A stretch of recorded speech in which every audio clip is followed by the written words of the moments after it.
Recently, I made a video that analyzed every single creature with the Witch trait in the game of KeyForge, a type of creature that is historically known for being incredibly powerful, from allowing your creatures to enter play ready, to giving you an Ember every time you play a creature.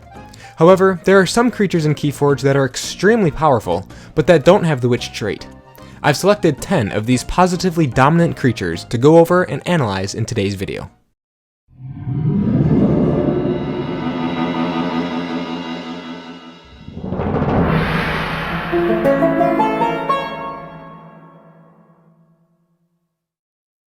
There are many fantastic creatures in KeyForge, and the Witches of House Untamed are just one example. But there are some insane creatures that exist in other houses as well, and from House Sanctum, we have Larry of the Lake. Larry of the Lake has 3 power and reads, while the tide is high, each friendly creature gets +2 armor. Giving extra armor to all friendly creatures, including Larry himself, is very potent. If Aemon the Armorsmith was a threat in Age of Ascension, Larry of the Lake is definitely a threat in Dark Tidings. Larry also combos well with creatures such as Urian the Circumspect, who gains Ember equal to his armor when he reaps. 2 Larrys on the board will give you 6 whopping Ember by reaping with Urian, which is honestly pretty insane and makes Urian just as much of a threat as Larry. There are 6 decks out there, with 4 Larrys and a Urian. So not only does Urian gain 10 Ember with 1 reap, but each friendly creature gets +8 armor when the tide is high. It would definitely be worth taking Chains for the Tide just to get that armor away from the opponent. The next card is an interesting one, the frightening 6-power Brobnar creature Mugwump. This guy is truly a force to be reckoned with, reading, after an enemy creature is destroyed fighting Mugwump, fully heal Mugwump and give it a +1 power counter. Against decks full of tiny creatures, Mugwump is practically invincible. If you're up against a Mugwump, and you don't have enough creature power to take this guy out, the only way to destroy him is either through loads of direct damage or immediate removal, and that sort of thing doesn't exist in every deck. Having appeared in every set with Brobnar up to date, he combos with some pretty great cards, such as Fire Breath, Might Makes Right, and Blood of Titans. We can only hope he'll return in all his greatness for Winds of Exchange. Next up is Candle Unit from House Logos, a fantastic Worlds Collide creature with 5 power, 1 armor, and reads, after an enemy creature reaps, draw a card. Action, capture 1 Ember.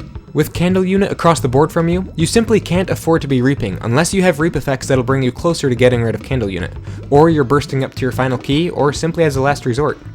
Giving your opponent that sort of free efficiency is just rarely worth it. You've got to find some way to deal with them before proceeding with your regular game plan. This can be difficult to do though, since Candle Unit is a surprisingly large creature, with 5 power and 1 armor, and things can get even worse since he appeared in Worlds Collide, where warding was most prevalent. What's even more remarkable about Candle Unit is that he also serves as Ember control with that action ability.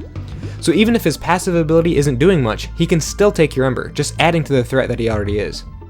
The next card is one very similar to Candle Unit, the Star Alliance creature Psionic Officer Lang. She has 3 power and reads, after an enemy creature reaps, archive the top card of your deck. Once again, using your creatures to reap while your opponent controls Officer Lang is rarely worth it, if ever. Giving them free archived cards like that is just too dangerous. Ultimately, you just need to ask yourself if reaping for that Ember is worth granting them a powerhouse turn later down the road. Thankfully, Psionic Officer Lang isn't quite as difficult to take out as Candle Unit, seeing as she's only 3 power with no special keywords, but if she gets protected by Taunt or Ward, which, like I said previously, there's a lot of in Worlds Collide, the set Officer Lang is from, she can be a real hassle to deal with. Oh, and by the way, I recently opened a Dark Tidings deck with a Legacy Psionic Officer Lang in it. But you know, if you followed me on Instagram, you would already know that, so perhaps you should consider dropping a follow over there. But either way, the link to that deck is in the description below if you're interested in checking it out. Next up is the infamous disc creature Emberimp from Call of the Archons. This is possibly one of the most disruptive creatures out there. He has 2 power and reads, your opponent cannot play more than 2 cards each turn. Emberimp is an absolute pain when left undealt with, and leaving him undealt with will almost certainly completely shut you down, especially in a deck with very few Ember pips or creatures. Playing 2 cards per turn simply does not allow you to make fast enough progress to win, so removing Emberimp is priority number 1, whether that's through fighting or direct damage. And since Emberimp is a common, it can appear in multiples, and let's just say that playing against decks with more than 1 Emberimp is rarely an enjoyable experience. Next up is one of my favorite Mars creatures of all time, if not my favorite, Aether Spider. Aether Spider is a huge 7 power creature that reads, Aether Spider deals no damage when fighting. Each Ember that would be added to your opponent's pool is captured by Aether Spider instead. I absolutely love this guy, because it doesn't matter where that Ember is coming from. If it's headed to your opponent's pool, it goes to Aether Spider instead. They could be stealing Ember, they could be straight up gaining Ember, or they could be destroying creatures on your side of the board that have Ember on them.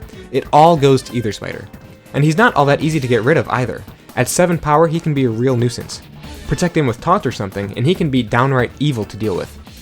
And you absolutely must deal with him, because if you don't, it is literally impossible to win the game. Unless you somehow have 3 key cheats in your deck that let you forge with 0 Ember, Aether Spider is literally a must kill, otherwise 0 progress is made. After Aether Spider, we have Master of the Grey.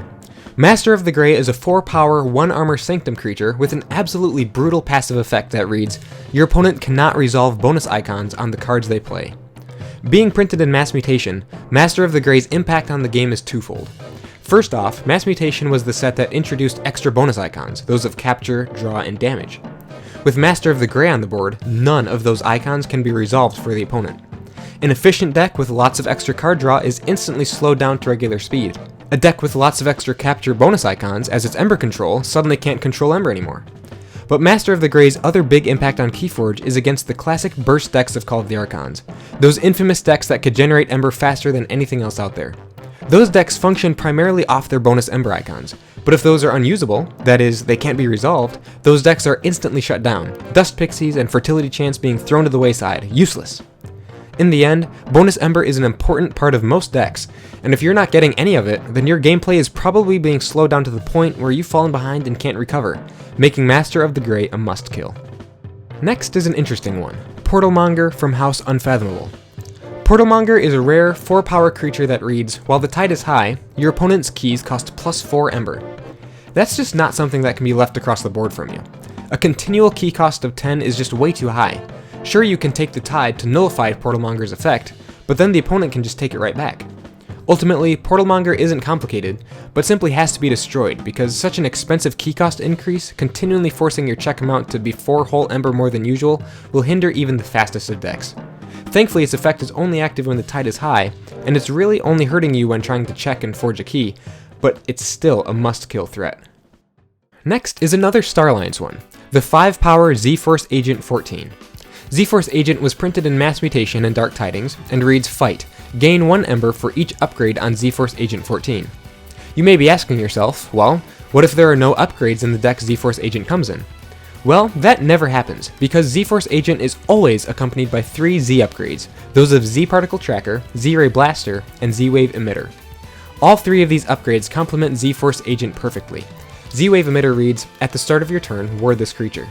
Z-Ray Blaster says, this creature gets +3 power and gains before fight, deal 3 damage to each neighbor of the creature this creature fights, and Z-Particle Tracker reads, this creature gains fight, search your deck for an upgrade and put it into your hand, shuffle your deck. So not only does Z-Force Agent become an 8-power creature that deals 3 damage splash when it fights, but it also gets warded every single turn, and has a mechanism to put more upgrades directly into your hand from the deck. With all 3 upgrades attached to Z-Force Agent, you get a whole half a key just for fighting with him, dealing some mass damage in the process. And usually, with Star Alliance being the upgrade-centric house, more upgrades than just the Z ones will appear in the deck, adding even more value to Z-Force Agent. Finally, these upgrades obviously don't need to be attached to Z-Force Agent, meaning you can power up other creatures in your deck in some pretty startling ways. In the end, Z-Force Agent is the sort of creature you need to nip in the bud, getting rid of it before it becomes totally OP and wreaks havoc on your battle line, simultaneously generating loads of Ember.